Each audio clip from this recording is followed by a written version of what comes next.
in the College Student Affairs Administration program, and I'm a second-year doctoral student with all of my research interests around socially responsible leadership. And I'm the Assistant Dean of Students and the Director of our office here. But in previous roles, I've been our Assistant Director of our Programming Board and a few others. I've had a few other responsibilities kind of along the way, but I've been at Emory since I graduated from a master's program. Some of the slides you're going to see are actually directly from a couple of the big presentations that I had been giving on campus about a year ago to our Board of Trustees and other places like that. So you may see some fluffy language. You can laugh with me. You know, whenever you're presenting to important people on your own campuses, you make everything sound maybe a little more important than maybe it should be sometimes, but we'll laugh together at some of that kind of stuff. But I'll tell you where we started. So what is leadership, Emory? I guess you've all read the spotlight description whenever you signed up for the webinar. But at its core, the purpose of Leadership Emory was to acknowledge that leadership development is happening all across our campus. Our Office of Student Leadership and Service doesn't own leadership. We're not the only people doing it. But one of the things that we also know is that perhaps we talk about leadership differently. Perhaps we're not helping students make meaning from one experience to the next. Students may not and probably weren't.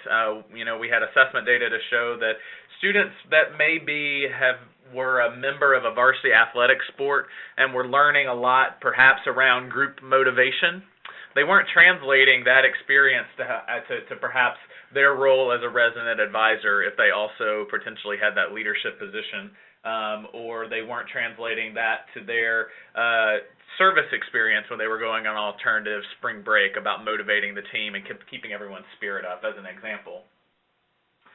So, and a lot of you may be going through some of the same things that our campus was. We were merging a lot of programs and a lot of offices, so it's kind of been a trend over the last 10 years to be merging leadership and civic engagement, and we talk about leadership from a socially responsible leadership lens a lot. Some of you have been seeing mergers of maybe student activities offices into that. We were all of the above. So our office, four separate offices. We had an Office of Student Development that had our civic engagement stuff called Volunteer Emory. We had all of our leadership stuff was sort of in another place. Our new student orientation was in another place. And then we had our student activities office kind of in a more general sense. And the idea was kind of, how are we going to unite all of that? We know, and what is sort of the common underpinning between all of that? And of course, we believe that, at least I believe that, to be leadership development. So that was what was happening. Really, that started about 2007 to 2008 or so, right whenever I was first getting to Emory. Here's some of the fluffy language. Of course, I'm going to tell our Board of Trustees that we have a desire to develop a world-class leadership office. And we would talk a little bit about that. But looking nationally, how could we be ahead of the curve as well in leadership education for our students? And I'm going to talk a little bit about what gave me the feeling that I could say that and say that confidently in just a few minutes. We're going to see that on another slide. I've talked about this a little bit. So what are some of the realizations? We all do leadership development. The multi-institutional study of leadership is telling us time and time again, resident advisors are learning key leadership skills. Mentorship with faculty develops key leadership skills. Varsity athletes, our sorority and fraternity leadership, and of course, the traditional things that you would think of in our office as well, multicultural programs. They have a fantastic crossroads intercultural experience where students are developing significantly around controversy with civility and some of those other kinds of outcomes. But one of the things that we realized is that we weren't all using a common language to help students make meanings of those experiences. And I've said this before, the Office of Student Leadership and Service, we were not the owners of leadership development per se, but we certainly felt as though we could be the content experts, we could be a hub, we could be a resource, and Leadership Emory was going to help us tell that story. By the way, if you have questions throughout, feel free to type those in the chat box. and I will do my best to answer them as I come to them. We'll also have time for questions at the end if you'd prefer that, but if something's not clear, feel free to go ahead and ask the question, and hopefully I'll catch it. So just to give you a little bit more, and this is I'm going to own that this is a bit of a cop-out. I'm fortunate at Emory to say that I'm at an institution that already valued civic engagement and ethical leadership at a very, very high level. So for some of you, on some of your campuses, the process of actually developing your own language or committing to one, I'm going to talk about what the difference between the two are, may actually take a lot longer than it did us. We were able to settle on some stuff in some solid language in around 6 months. But you're going to notice here, Emory's mission is right in the mission statement is the service of humanity. The vision statement, ethically engaged, diverse community whose members work collaboratively for positive transformation in the world through courageous leadership, ... and social action. So right there in our mission and vision statement, we're pretty lucky. Our division of campus life, which is our division of student affairs, is a community of learners where we are committed to modeling and teaching holistic well-being, ethical leadership, community service, and global citizenship. Our office's mission and vision, we're all about creating a community of scholars who graduate as ethical leaders and global citizens committing to effecting positive change.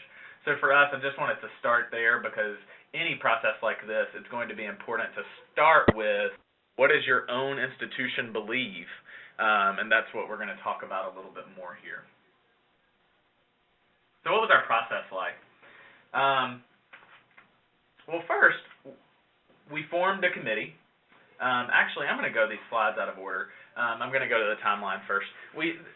What gave me the confidence to say that I feel like this could put us a little bit ahead of the curve, though we certainly are not the first schools to do this. I want to acknowledge right now there was some great work being done at Duke, though as I understand it, maybe that's slowed down a little bit. But they had a program called Step Up, and where they had their own actual leadership model developed there in their Fuqua School of Business. And I went to one of their presentations in NASPA Chicago. Hope some of you were there. That was one of my favorite conferences I've been to in a while, in March of 2010. My supervisor actually was at that same session, and we sort of had one of those, this is a great way to go, specifically because for us it was also about resource allocation. We know that we couldn't continue to really expand at our current level of human capital, and we weren't getting any new staff positions anytime soon. So this was a way also to take leadership education and get it in the hands of a lot more student affairs practitioners here on our campus. I also went to a session by John Dugan, who presented a paper that had not quite been published, though it has since, that talked about that leadership is happening all over campus, but really on any one given campus, a specific experience in and of itself is not necessarily developing students' leadership capacities at a very high level. Of course, this is based on the social change model and the multi-institutional study of leadership. But any one experience was not necessarily developing students' leadership skills in the ways that we would want to continue talking about them, but that across almost a curriculum of leadership or across a student's experience, students were learning about leadership. So how do we take what we know our students are already learning, and how do we put all that together to help them make meaning of it? And we'll talk a little bit more about what we meant by that. So I came back, sort of pitched this at a very, very 50,000-foot level to our vice president, and got some very significant buy-in actually from our student affairs leadership team, so our VP and a few of his direct reports. Developed a leadership steering committee, and we started very soon thereafter, May and June of 2010, and we worked through about December. That committee consisted of basically a representative from all of the major units across the division, sorority, fraternity life, multicultural programs and services, health, education, and promotion. They are really buying into this leadership model from an advocacy perspective in creating sort of a healthy campus and the leadership that can be learned through that. We of course had student representatives, and we had one faculty member. We intentionally decided for us that we wanted to start in student affairs and then go more broadly. If there are any faculty colleagues on the call, I love you all very dearly, but we know that sometimes when we involve too many academics, it sometimes slows things down a little bit, and we knew that this could be something that the division was very well known for. But I'm going to talk about our rollout. We were able to really get significant faculty buy-in in the ways that we chose to roll it out, which was unique to our campus. You'd want to think about that for yourself. So over the course of that summer and fall, we worked together to actually write the language, and I'm going to talk a little bit more about that in a minute. And then that spring, it felt like dog and pony show, but I saddled up my horses and went around to the President's Cabinet. We started there because our provost is incredibly influential here, and we knew that if he was championing this, that we would be in a really good place, and he really was a champion of this, of the initiative. We actually had my VP over the course of that whole fall going ahead and, this wasn't a blind side to the President's Cabinet. He was talking about it. He was getting them excited. He was talking about some of the resources that we were potentially going to need in our strategic planning process, those kinds of things. We got buy-in from the Board of Trustees. We developed a faculty advisory committee at that point, and we got feedback from them. So we came to them with something that was already pretty much like bought into with really good backing, and then we took all their feedback and we ended up tweaking some language, and they ended up helping me significantly develop some assessment instruments. But on the whole, what we presented then for discussion was already a little bit down the path. And we know that on different campuses there can be pros and cons to that approach, and sometimes for some of you, understanding your faculty, it may be more important to really start on the front end with them. For us, starting at about the 2/3 mark with our faculty was really successful. And of course, getting feedback from students. So now I'm going to go back. So the Leadership Steering Committee, we started out, what were our goals?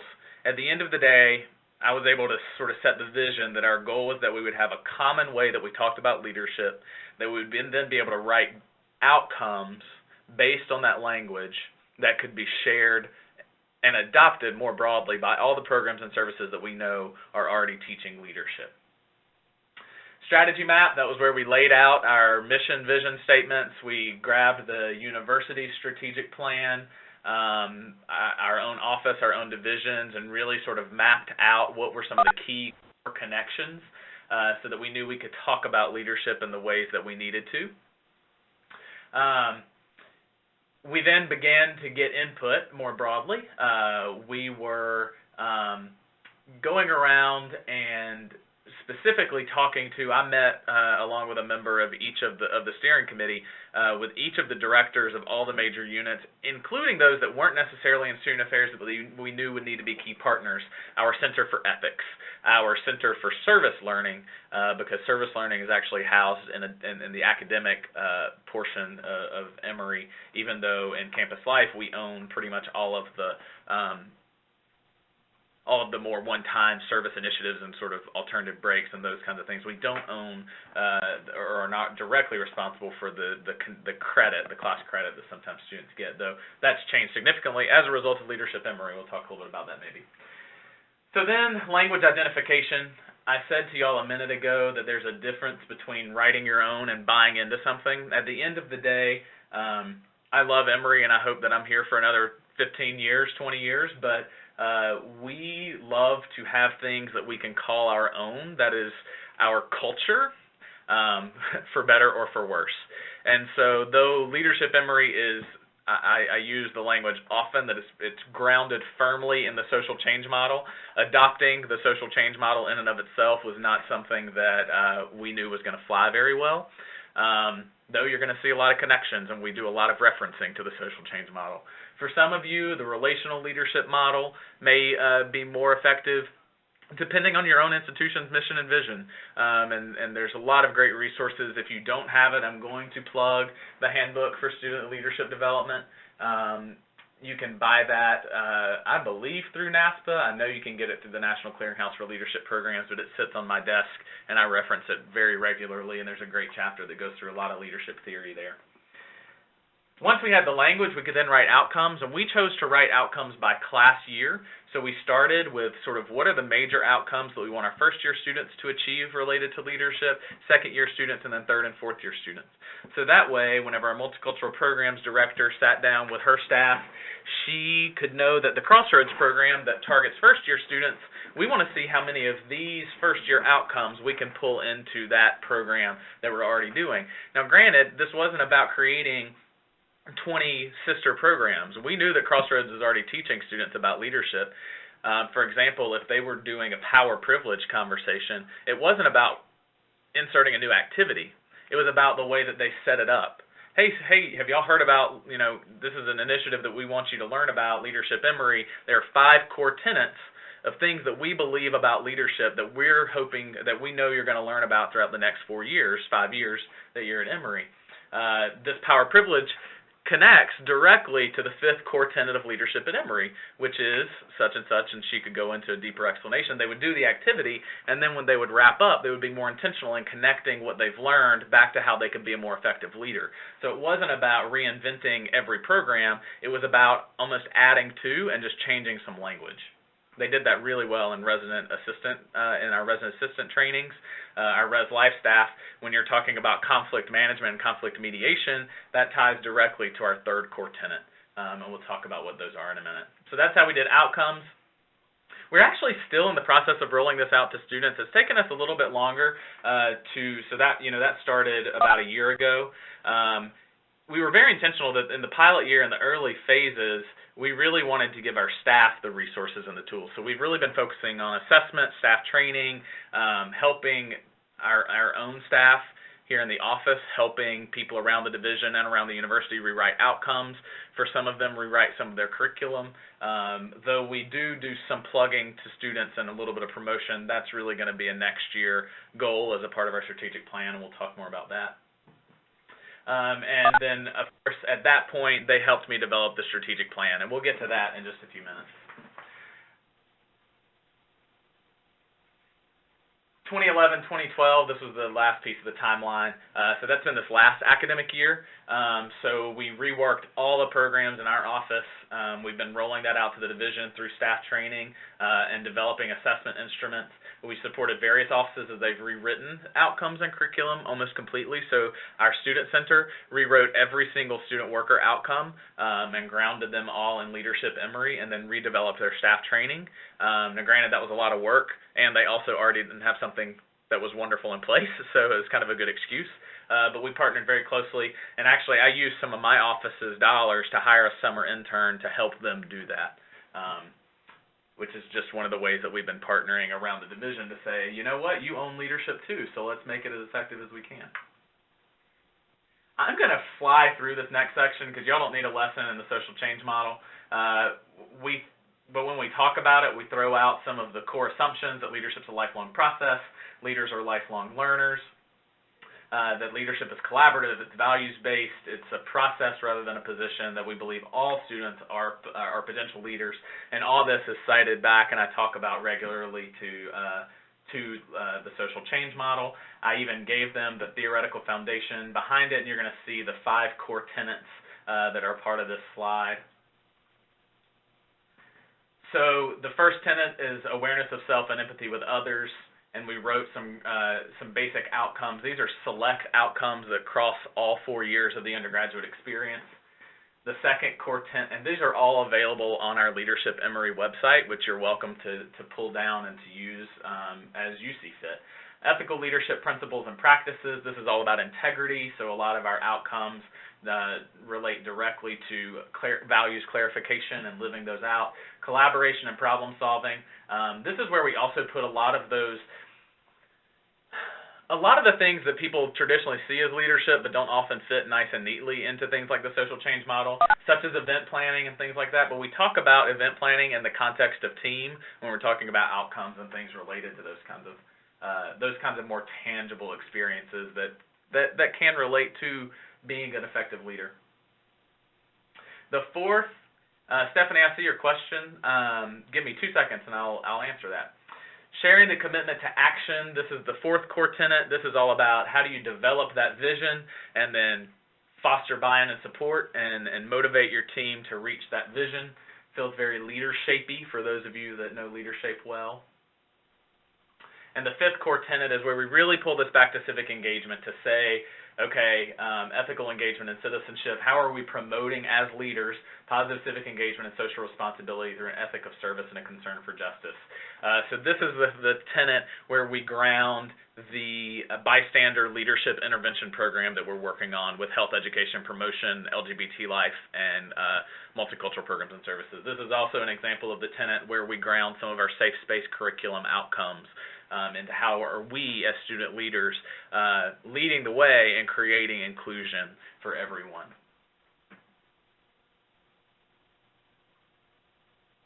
Stephanie asked a really good question.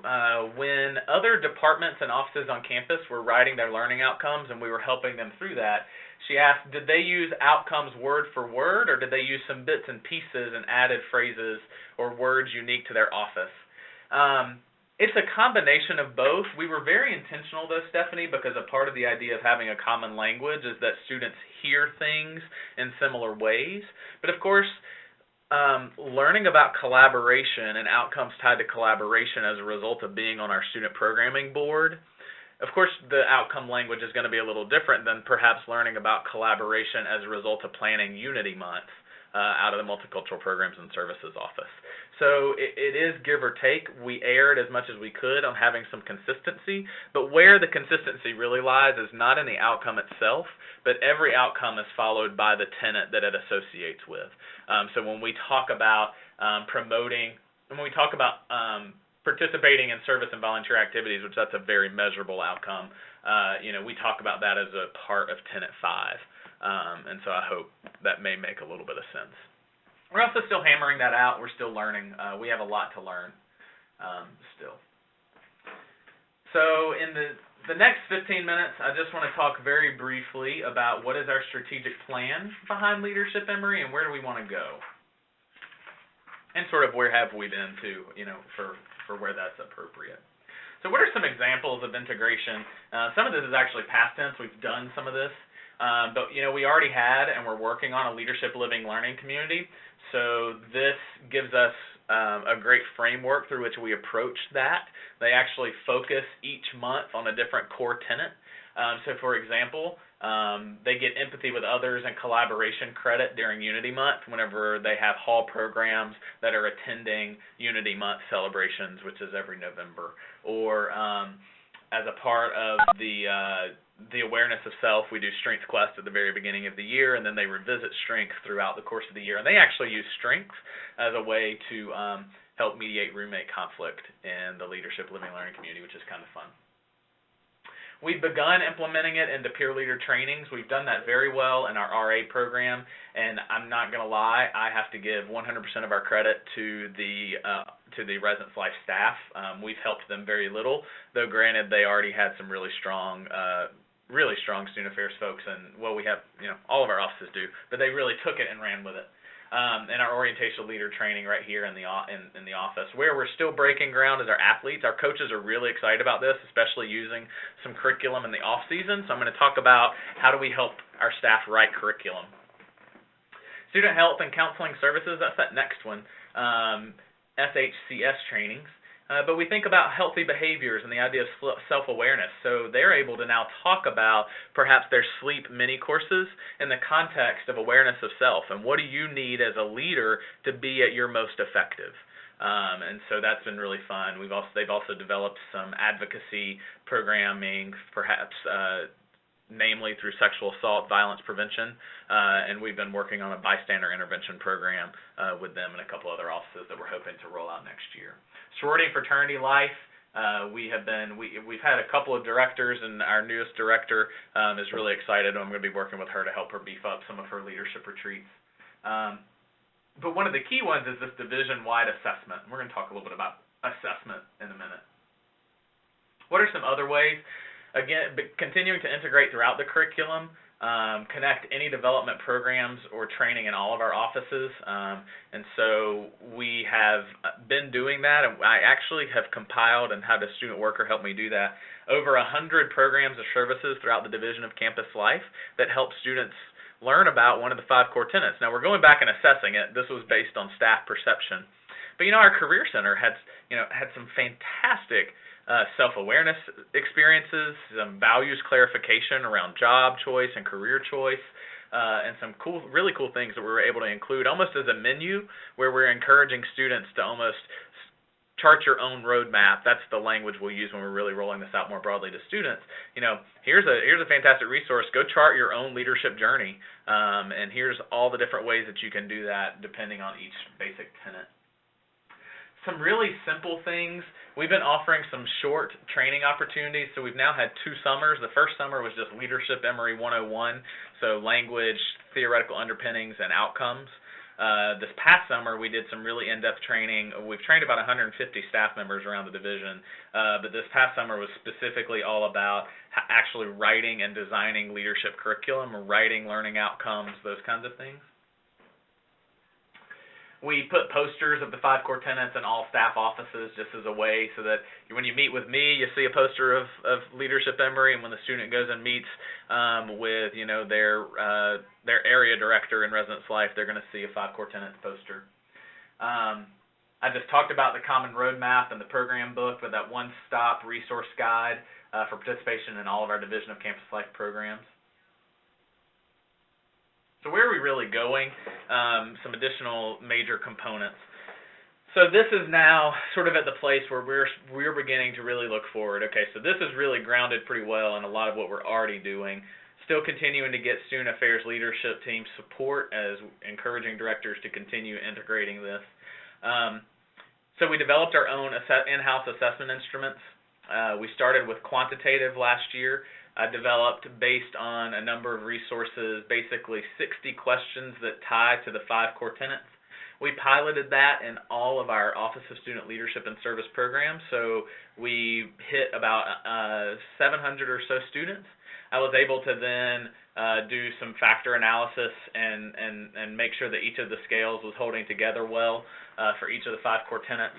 Had some work to do on cleaning that up, but on the whole, really, really solid instruments, and now we're rolling those out more broadly. So, for example, for a residence life program or training specifically that's focused on outcomes related to awareness of self, they can just pull the 5, or I think there are 9 stems related to Tenet 1, and they can just give a 9-question assessment that's already been validated and that we're continuing to validate in-house as we go through refining it.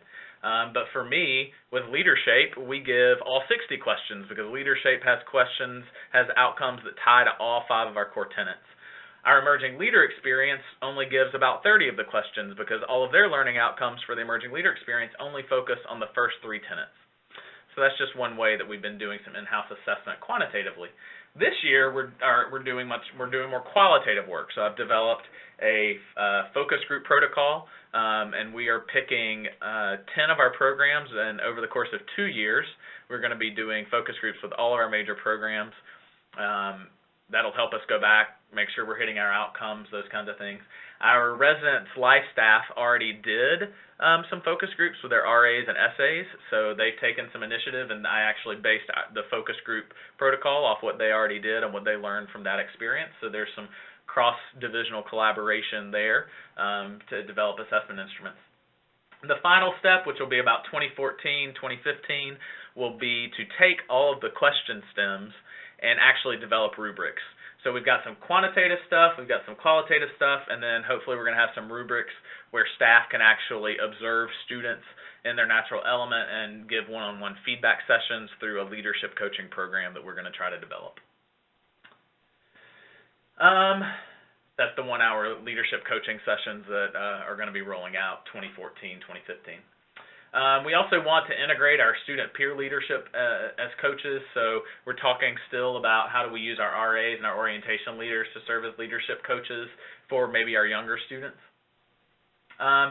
Some other fun ways that the OSLS has been helping, so we also this past summer hired an intern to help us write an LGBT student leadership curriculum, and they will be piloting that. I'll be going with them the first weekend of February, so we'll have our first LGBT leadership retreat here. We've done a lot of expansion into our leadership living learning community.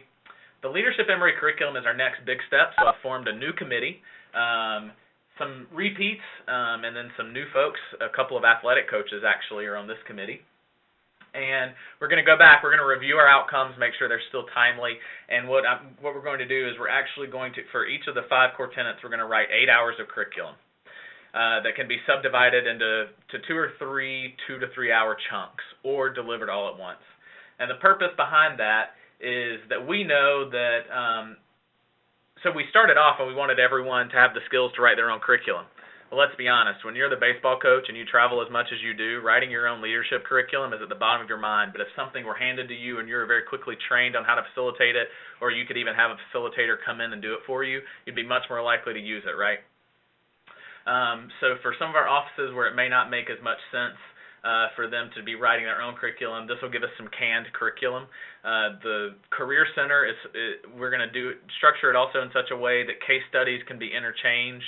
So when they perhaps want to do it with a group, do perhaps one of the tenants in a couple-hour workshop with maybe some pre-med students, they could actually tailor and insert a different kind of case study that focuses on maybe a medical ethics issue as opposed to a legal ethics issue or an educational ethics issue, those kinds of things. So that's brand new, but the committee is going to actually form in November, and we're going to work throughout the spring, summer, and I'm hiring an intern to help us do that. So we'll hopefully have 40 hours of Leadership Emory curriculum. The idea behind that would then be that we would train maybe a core group of about 30 staff throughout the division to be able to facilitate any of those pieces, and then we would work with whoever requests it to be able to use it with them. This would probably be something that we would offer broadly to all students, maybe once or twice a year, but then more specifically targeting, how is our relationship and sexual violence staff member in the Office of Health Promotion. She may pull out some Tenet 5 curriculum that is going to include some of the bystander stuff that I've been talking about, and we may go, do that with her student leadership. I'm not articulating that, I think, as well as I would like to, but I'm really excited about it, and our staff around here is really excited about it. I think there'll be some cool stuff that we do there. We also are we're fundraising currently to develop a Leadership Emory Scholarship program. This is just to help incentivize student leadership from an economic social justice perspective. We want to be able to provide work-study funds to our volunteer Emory staff and other people that we know are having to choose between working full-time and or working even part-time and being engaged on campus. So that's just separate, but something that we're fundraising on right now and have some development interest. I've gone through assessment. I beat myself to the punch on this slide. So we talked about quantitative, qualitative, and then the development of rubrics, and that's our assessment plan. So that's where we are, and I'm really excited about the direction that we're hopefully heading. We've been applying for some grants and things, and I'm hoping will allow me to hire another staff member. But even still, you'll notice it's highly collaborative, and we really look to our colleagues all across the division to help us talk more about what is in the institution's mission statement: ethical leadership and social responsibility through social action. So that is where we are. Any of you that have questions, please add them to the chat box. Ross, I'm not sure if there's the ability to ask questions or not. I'm also not sure if Ross is still there. Well, no, I'm still here. No, not I guess, verbally. So if you do have questions, please use the question and answer box or even the chat box to the side. Matt will answer those questions for you. Absolutely. I've just realized before we do this, I'm going to let a few of you ask some questions while I show you one thing. I am going to, Ross, try something really quickly. I want to share my desktop. I think I can do this. Ross, would you let me know if you can see my email inbox? Yep, we can see it. Everything's working fine. Perfect. All right, I want to show you really quickly so you have some resources yourself. If you actually go to lead.emory.edu, it's going to take you to a subpage of our office's website. And here's some, well, of course it's going to be really slow right whenever I want to show it to you. I should have already loaded it.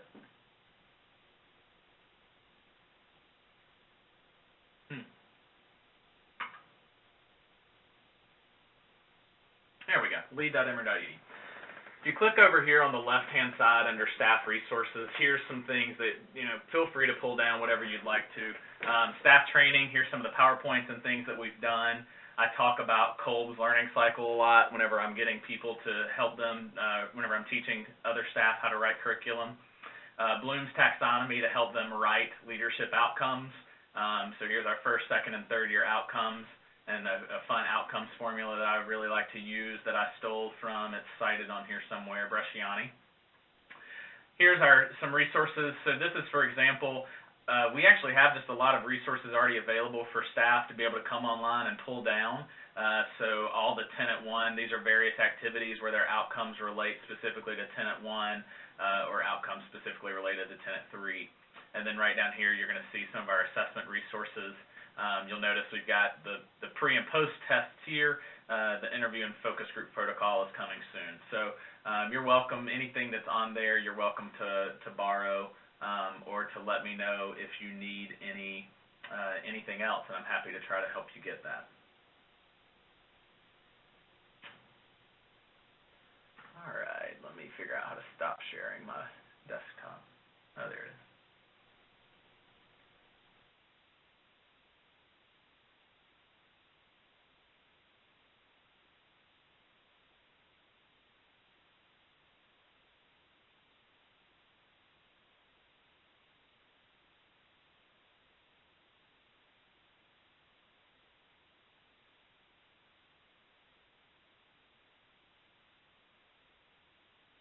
All right, Matt, are you still there? We're not hearing you anymore.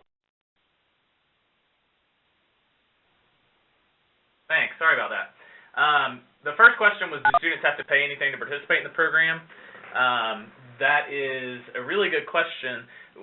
The program is intended to be something that we hope all students are participating in just by default of being involved on campus. So if they're involved in a student organization and they attend a workshop for presidents, the outcomes related to that are tied directly to Leadership Emory, and we're talking about that. We're talking about Leadership Emory. One of the things I didn't mention, our Career Center actually uses the 5 core tenets to frame what we're calling a senior leadership narrative.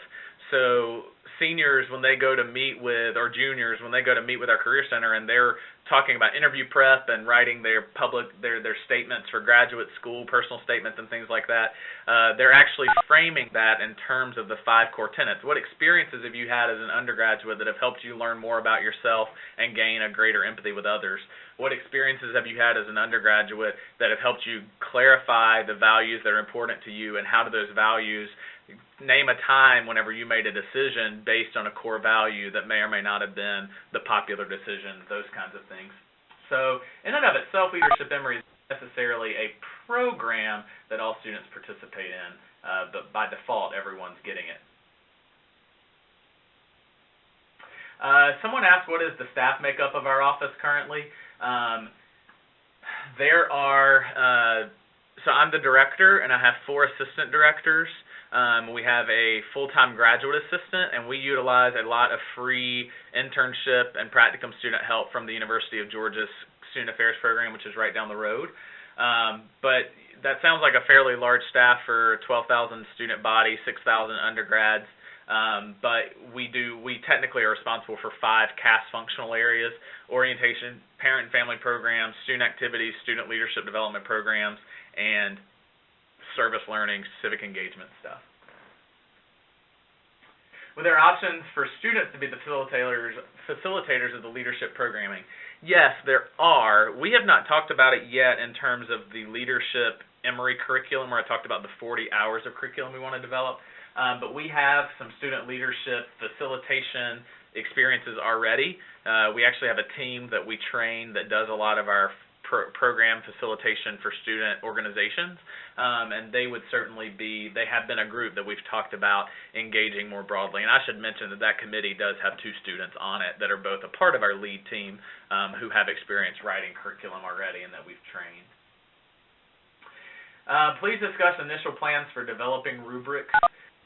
We are still about a year and a piece off from doing that. And so I have not really wrapped my head around developing the rubrics extensively, just to say that we want to have it all tie together. So one of the things, though I doubt we're going to have 60 rubrics, each of the questions on our quantitative instrument, I want to figure out where is the key overlap and how do we develop rubrics that tie to those, because at the end of the day, a lot of our leadership assessment is self-report, which we know in and of itself can be flawed. And so we want to make sure that we are there are actually two things we're doing to help with that. One is going to be the rubric development. So then students, we can see where a student may have rated themselves in the quantitative instrument, and then we could actually have an advisor maybe have a conversation with that student based on the rubric. I would encourage you to look at Texas A&M. They've done some fantastic work with rubrics, and they would actually be a place that I would go, certainly a place that I would go to do some more learning around that. The other place, though, that I will say that we're trying to utilize some of the self-report is going to be through our leadership coaching program. Quantitative instrument that we've developed, we're going to turn into a 360-degree evaluation, so the student fills it out about themselves. Of course, we have to rewrite some of the language, but the student fills it out about themselves, and they do a 360 evaluation, and then when they meet with their coach, they have a conversation about what aligns and what doesn't, and we know that that will create additional learning for the student. Stephanie also asked another great question. When we work with offices, do we ask them to narrow their focus on maybe 1, 2, 5, 3 of the tenets or all 5? We really ask them to start with what outcomes did they already have.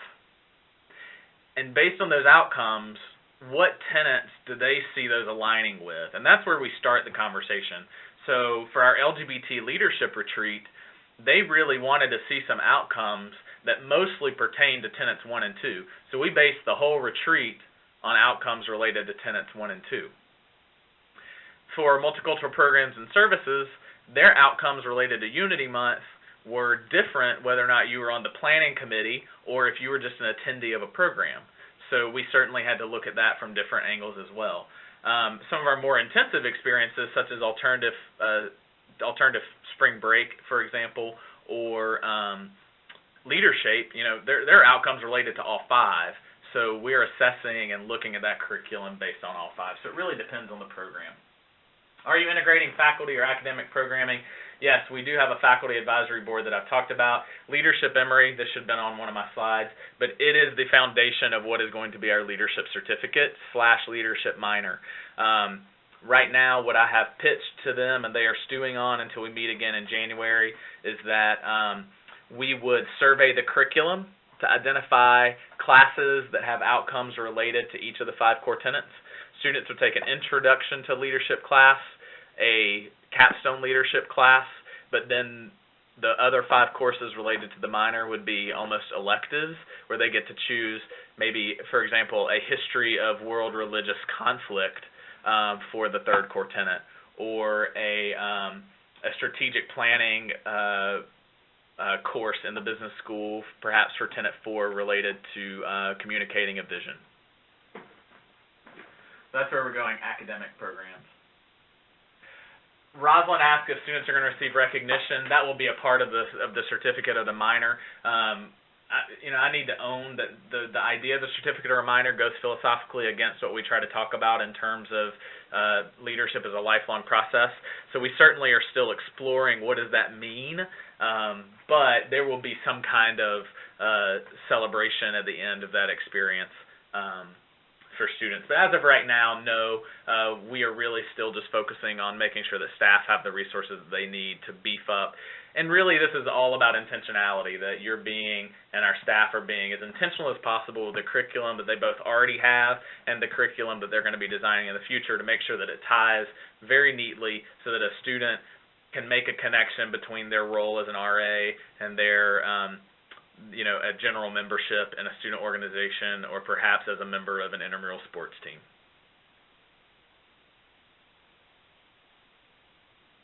Any other questions?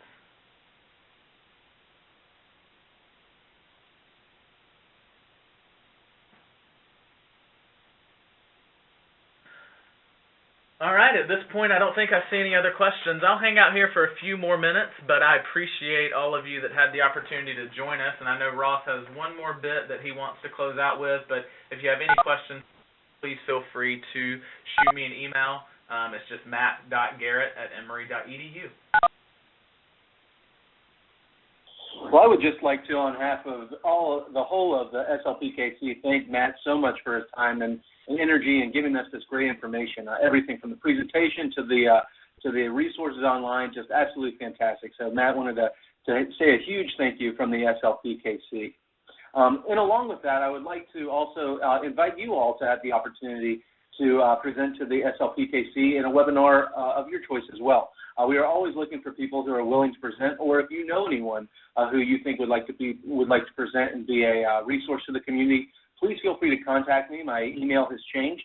It is now beitzjr@uga.edu. And so if you have any interest, or if you know of anyone that would like to present to the knowledge community, please feel free to contact me, and we can talk about getting some times and some dates available so that you can present your resources and your information to the community as well. And so, as Matt said, I think he'll be on, and he will be waiting around a little bit. He also gave you his email information. Please be looking in your email as well, because you will be being sent a copy of the recording of this webinar, as well as a PDF version of the slides. And so we will be sending that along to you as well, so you all will have that information along with Matt's email, as well as my information and email on that as well. Thank you once again, Matt, so much for your time and your energy and sharing all this great information with us. And thank you all participants for being here. Again, we couldn't do it without our presenters as well as those that are here listening. So I hope that you all got as much out of this presentation as I did, and I hope you all have a great and fantastic day and a great weekend. Thank you all.